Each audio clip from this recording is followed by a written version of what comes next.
अस्सलाम वालेकुम।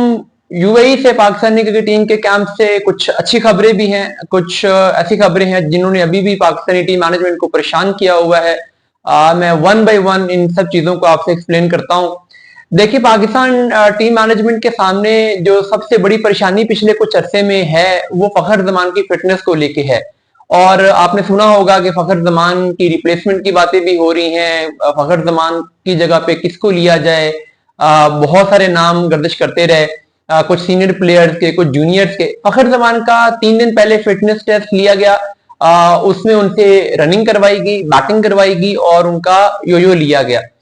बैटिंग में तो वो ओके थे, लेकिन रनिंग स्पीड उनकी कम थी, रिक्वायर्ड लेवल से काफी कम थी, और योयो भी वो क्लियर नहीं कर सके। फिर अगले दिन दोबारा उनसे ये तीनों चीजें करवाई गई।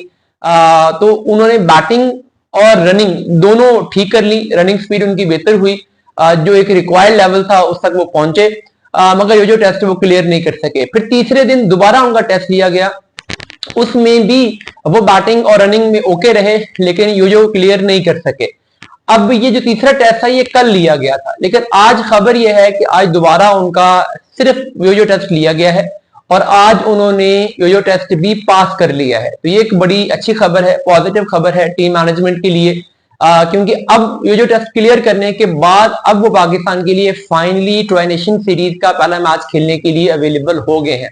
अगर वो ये जो टेस्ट पास ना कर पाते तो उन्हें पाकिस्तान के स्क्वाड में प्लेइंग 11 में जगह ना मिल पाती। तो ये अब माइक हैसन के लिए, कप्तान सलमान अली आगा के लिए एक अच्छी खबर है, पॉजिटिव न्यूज है। ऑल्दो कि मेरा इस बारे में एक क्लियर स्टांस है कि टर्निंग पिचेस पे, स्पिन पिचेस पे स्पिनर्स के अगेंस्ट फखर जमान उस तरीके से कामयाब नहीं रहे, लेकिन टीम मैनेजमेंट उन्हें एक इंपैक्टफुल प्लेयर समझती है। वो ये समझते हैं कि वो उनके लिए एक एक्स फैक्टर प्रोवाइड कर सकते हैं, इसलिए कोच और कप्तान के लिए बहरहाल एक बड़ी अच्छी खबर है, एक बड़ी सेटिस्फैक्ट्री न्यूज है।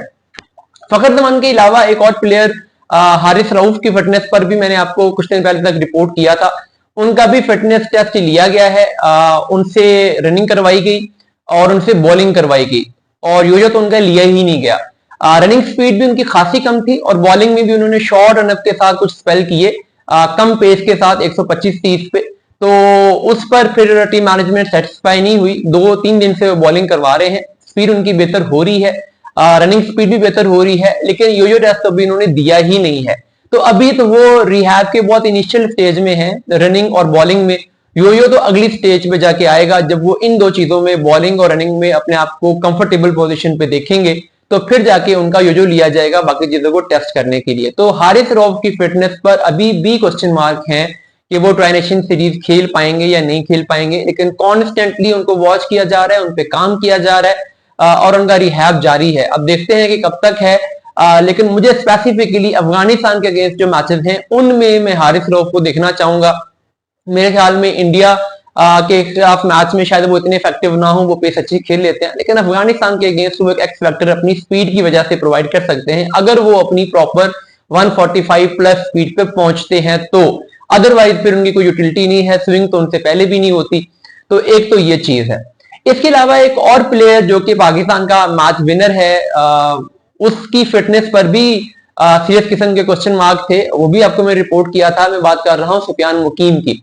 सुफियान मुकीम के बारे में जो लेटेस्ट अपडेट ये है कि वो रनिंग कर रहे हैं और बॉलिंग भी करवा रहे हैं। बॉलिंग स्पीड का तो उनका इशू ही नहीं है, ओब्वियसली वो स्पिनर है, और अगर किसी प्लेयर का शोल्डर का ऑपरेशन हो या कुछ इस तरह की चीज हो तो उस वक्त उसकी बॉलिंग को बहुत ऑब्जर्व किया जाता है कि ये प्रॉपर एक्शन मेंटेन कर पा रहा है कि नहीं कर पा रहा, इसका शोल्डर प्रॉपर मूव कर पा रहा है कि नहीं कर पा रहा। लेकिन सुफियान मुकीम के वो इशू नहीं है, उनके घुटने का मसला था, तो वो उन्होंने वॉक शुरू की है, उन्होंने लाइट सी जॉगिंग शुरू की है।